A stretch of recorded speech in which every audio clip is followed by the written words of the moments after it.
Guys, the Meprolight Bullseye style sight, as you can see here on this SIG P365-SAS, is kind of a unique sighting system in that it doesn't actually use a front sight. However, you have recessed in this slide this basically dot and ring combo, which is all just held here at the rear and is nice and snag free. Now the question remains on this, is this actually accurate out to distance? Well, in today's video, we're going to find out. So to do this, I've got this P365-SAS, and I've got a couple rounds of PMC 115 grain loaded up here, and we are just going to take this down on a couple targets at varying distances. Now to start, just get a rough idea where it's hitting. I've got a large steel silhouette down here at 15 yards, and then we have a smaller steel silhouette, thanks to TA targets, all the way down at 25 yards. And that target is only about this tall. So let's see what we can do. You guys should be seeing the live view through the GoPro. Let's swivel you guys around and take a look. Alrighty, zooming in on the target there. You guys should also be seeing a live view from my perspective. Going hot. 5 rounds out of the 365 SAS, and I'm going to step ever so slightly away from my phone. Alrighty, going hot, center of mass.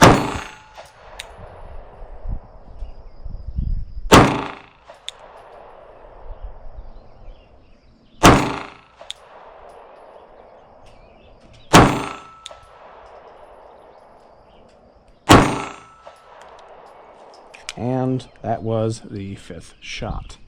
Now, as you can see, a little bit lower than I had initially planned, and I am holding that dot in the very center of the torso. 5 more shots loaded up here. Let's see if we can keep that group consistent and maybe bring it up a little bit.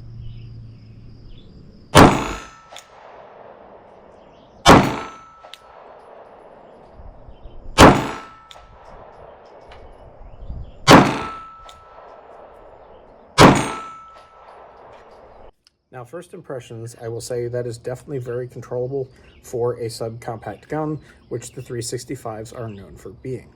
However, at this distance of 15 yards, that's a pretty wide group on a target. I don't know. That's definitely opening it up a little bit there for me. Let's load up another magazine and see how we do out there at 25. And you guys should be on the silhouette out there at 25. Now, I will say one thing on this 365 SAS. Trying to use the slide catch to release the slide, basically pointless. You're going to need to slingshot it. Alrighty. And I will say the ring is basically taking up the size of pretty much that entire target. Low. That one was right where I was aiming.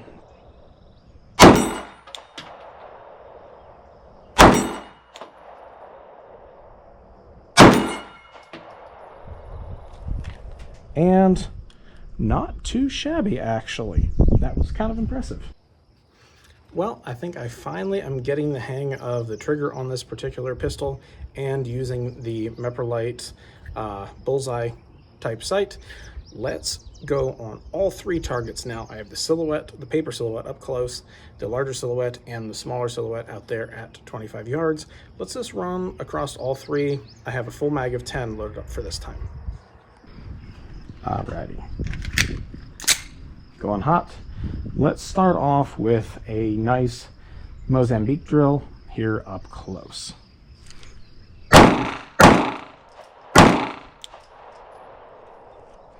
And I will say right off the bat, I'm used to tracking a front sight. That's kind of difficult to keep on target quickly, but let's run the steel.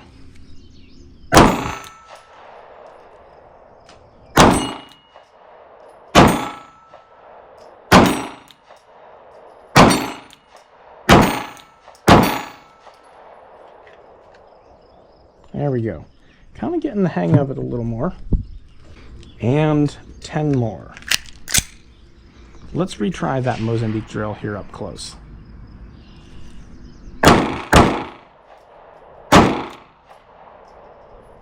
Headshot was good,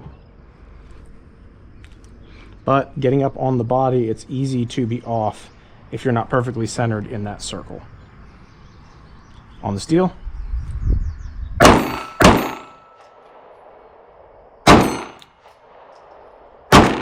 Oh, I pulled that one. Pulled that one too. And there we go. So it will run. This part is true.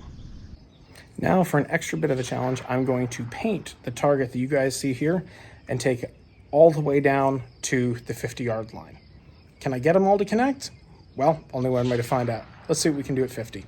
Alrighty guys, officially taking the 365 SAS out to 50 yards. The target is freshly painted. And we're just gonna zoom in here for you guys.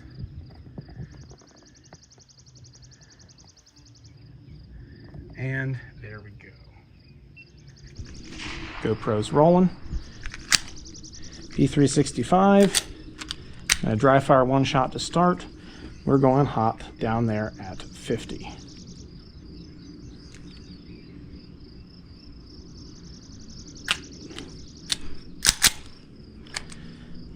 P365 at 50 yards.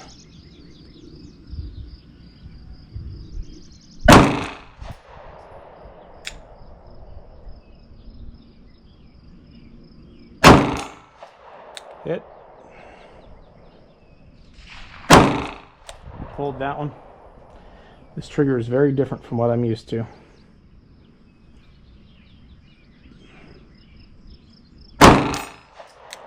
Hit.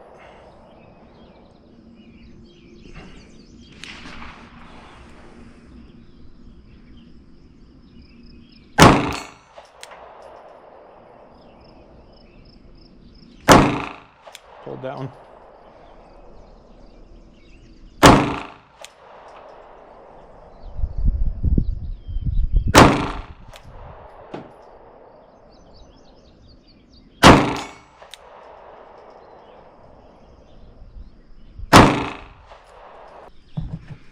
Now, let's see if I can hit that steel out there at 25.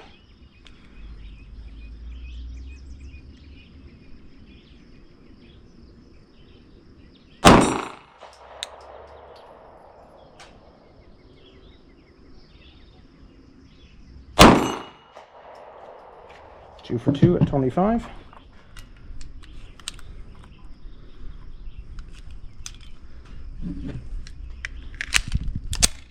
Two rounds, 50 yards. Can we do the same thing?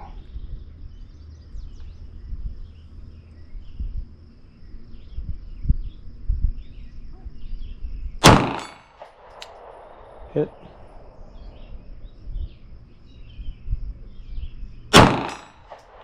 Hit. All right.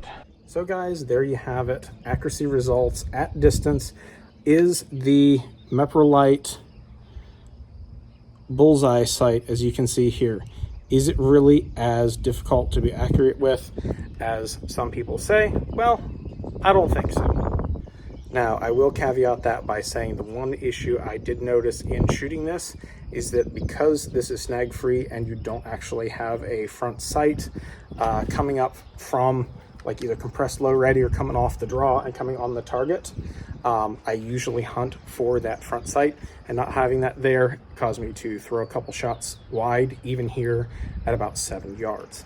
Now, as you guys saw, I was able to make, and no, I'm not pointing this at me, I am over here. It's just the way it looks on the camera. I was able to make some hits with this all the way out to 50 yards, and I'm sure if I had some time behind the trigger on this P365, that I'd be able to make even more hits further out there at that distance. Now, with that being said, this is a decent shooting pistol, particularly if you want to shoot it quickly. It does return back to its zero position, back on target relatively well. And that is one of the things that makes the P365s so popular, in addition to their small size. Now, would I choose this over something like my P30SK? No. One, I'm a hammer-fired kind of guy. Two, I prefer a traditional sighting setup with tritium on the front and rear. However, like I said, decent shooting pistol. You guys saw the capability here in the video today. Special shout out and thank you to my friend Bob for letting me borrow it and do this video on it. It's been kind of cool to get to shoe on with the Meprolight sight. This is the first one that I've actually had the opportunity to actually put rounds through. So definitely cool opportunity there, and innovative design. It works. Is it my preference over irons? No, but it definitely works, and it accomplishes the goal of being nice and low profile and snag free. And with that, let's wrap up the video. Guys, it's no secret that YouTube is not exactly friendly towards gun channels, particularly those like mine, where I like to teach you stuff, well, like this. As a result, YouTube shadow bans a lot of my content, which essentially means they don't suggest or show my videos on YouTube, even though they are shared and public.